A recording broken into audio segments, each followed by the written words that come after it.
প্রিয় উপস্থিতি, আসসালামু আলাইকুম ওয়া রাহমাতুল্লাহি ওয়া বারাকাতুহু। আজকে আমি আপনাদের সামনে যে বিষয় নিয়ে কথা বলবো সেটা হচ্ছে যে এই মুসলমান জাতি সর্বশ্রেষ্ঠ জাতি, সর্বশ্রেষ্ঠ ধর্মগ্রন্থ পাওয়ার পরও জাতি এত অবহেলিত, এত নির্যাতিত, এত নিপীড়িত, রাজনৈতিক অঙ্গনে এত অস্থিরতা। আমরা হয়তো এই কোরআনের জ্ঞান অর্জন করতে না পারার কারণেই এই অস্থিরতার মূল কারণ কিনা সে বিষয়ে আমি আপনাদের সামনে কথা বলবো। প্রিয় উপস্থিতি, আমরা জাতিতে মুসলমান, গোটা বিশ্বে এই মুসলমান জাতির একটা সংখ্যাগরিষ্ঠতার দিক দিয়ে অবস্থান আছে। এই জাতিটা জাতি হিসাবে যেমন শ্রেষ্ঠ, তেমনি এই জাতির যে ধর্মগ্রন্থ আল কোরআন, সেটা আল্লাহ প্রদত্ত এবং বিশ্বের বুকে একটা শ্রেষ্ঠ ধর্মগ্রন্থ। এত কিছু থাকার সত্ত্বেও এই জাতিটা পৃথিবীর বুকে কেন উন্নত জাতিতে পরিণত হইতে পারল না, কেন সৌভাগ্যবান হতে পারল না, কেন বিজয়ের বেশে থাকতে পারল না, কেন মাথা উঁচু করে দাঁড়াতে পারল না, এর কেন উন্নতির শিখরে পৌঁছতে পারল না, এর মূল কারণ কি? এর মূল কারণ কি আমরা ধরে নিতে পারি যে আমরা কোরআন সুন্নাহ থেকে অনেক দূরে সরে গিয়েছি। সম্মানিত উপস্থিতি, যেখানে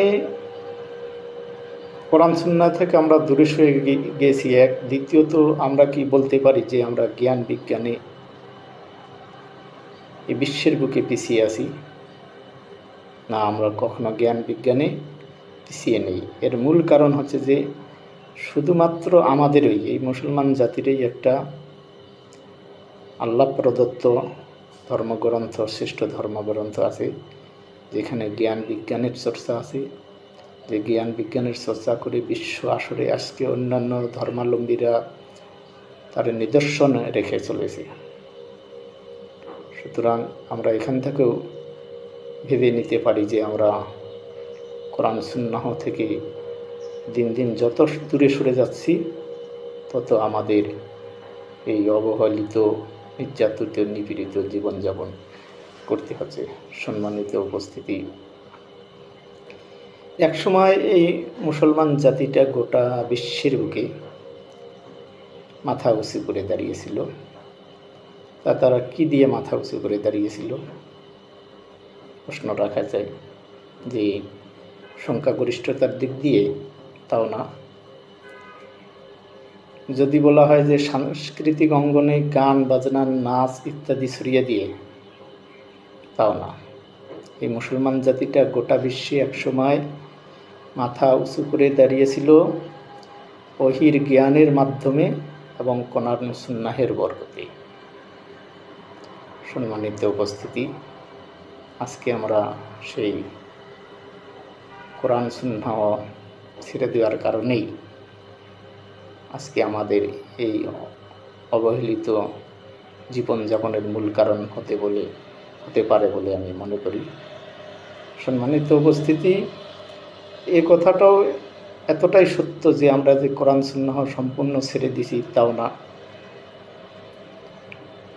আমরা সংখ্যায় অল্প হইলেও আমরা নামাজ পড়ি, কোরআন পড়ি, হজ করি, জাকাত দেই, পর্দা করি, কিন্তু এর থেকেও এই মুসলমান জাতির মধ্যে যেটা থাকা বেশি জরুরত ছিল, সেটা হচ্ছে যে মানবিক যোগ্যতা এবং এই দুনিয়াটা চালানোর মতো দক্ষতা। সে দক্ষতা থেকে আমরা দিন দিন দূরে সরে যাচ্ছি। সম্মানিত উপস্থিতি, এই মানবিক যোগ্যতা এবং এই দুনিয়া চালানোর যে দক্ষতা, সেটা কে সৃষ্টি করতে পারে আমরা জানি। সেটা একমাত্রই সৃষ্টি করতে পারে কোরআন, কেবলমাত্র কোরআন, শুধুমাত্র কোরআন। আমরা সেই কোরআনকে ছেড়ে দিয়ে আজকে এই অপমানিত, অবহেলিত জীবনযাপন করছি বলে আমি মনে করি। সম্মানিত উপস্থিতি, রাজনৈতিক বিষয়ে যদি কথা বলা যায়, তাহলে জিনিসটা এমন যে আল্লাহ পাক যদি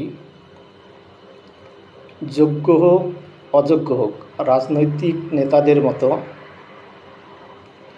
যোগ্যতা সম্পন্ন পদে সবাইকে অধিষ্ঠিত করার ক্ষমতা রাখত, তাহলে আল্লাহ তাআলা এই দুনিয়াটার চালানোর ক্ষমতা আমাদের হাতে দিয়ে দিতেন। যেহেতু আল্লাহ পাক দলীয়করণের অপবিত্রতা থেকে সম্পূর্ণ মুক্ত, সেখানে আমরা কিছু কিছু দল আল্লাহ পাকের দল বলে আমরা এই দুনিয়াতে পরিচালিত হচ্ছি। আসলে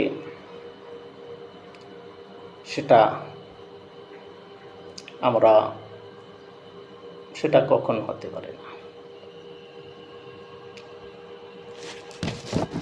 এটা কখনোই হতে পারে না, যেহেতু আল্লাহ পাক দলীয়করণের অপবিত্রতা থেকে সম্পূর্ণ মুক্ত।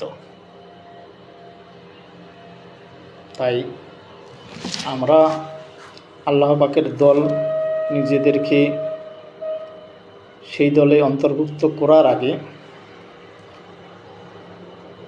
কোরআন ও সুন্নাহের আমলে আমরা আগে নিজের চরিত্র ধোলাই করতে হবে, নিজের চরিত্র গঠন করতে হবে।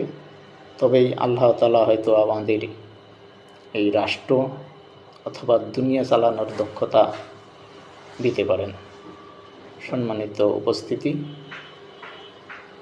সামান্যতম ভুলের কারণে কী হয়, সে ব্যাপারে যদি আমরা সাহাবাদের জীবন ব্যবস্থা দেখি, সেখানে দেখা যাবে যে নবী রাসূলদের পরে সাহাবাদের মতো উন্নত গোষ্ঠী, উন্নত সন্তান, উন্নত দল এই পৃথিবীর বুকে, আকাশের নিচে, জমিনের উপরে আর কখনো আসবে না। সেই সাহাবাদের সামান্যতম ভুলে উহুদের যুদ্ধে তাদের পরাজয় বরণ করতে হয়েছিল। আল্লাহ পাক তাদের সামান্যতম ভুলও ক্ষমা করেননি। সেখানে তাদের থেকে আমরা যোজন যোজন দূরে। সেখানে যদি আমরা শুধুমাত্র টুপি পরি, দাড়ি রাখি, নামাজ পড়ি, হজ দেই, যাকাত দেই, তবেই যদি আমরা মনে করি যে আল্লাহ পাক আমাদেরকে এই দুনিয়া চালানোর শক্তি দিয়ে দিবেন, এটা কখনো নয়।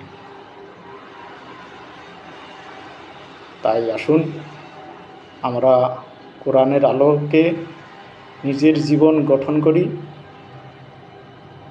তবেই আল্লাহ তাআলা আমাদেরকে রাষ্ট্র ক্ষমতা, এই দুনিয়া চালানোর দক্ষতা দিতে পারেন বলে আমি মনে করি। এতটুকু কথা বলে আমি আমার বক্তব্য আজকে এখানেই শেষ করলাম। আল্লাহ হাফেজ। আসসালামু আলাইকুম ওয়া রাহমাতুল্লাহি ওয়া বারাকাতুহু।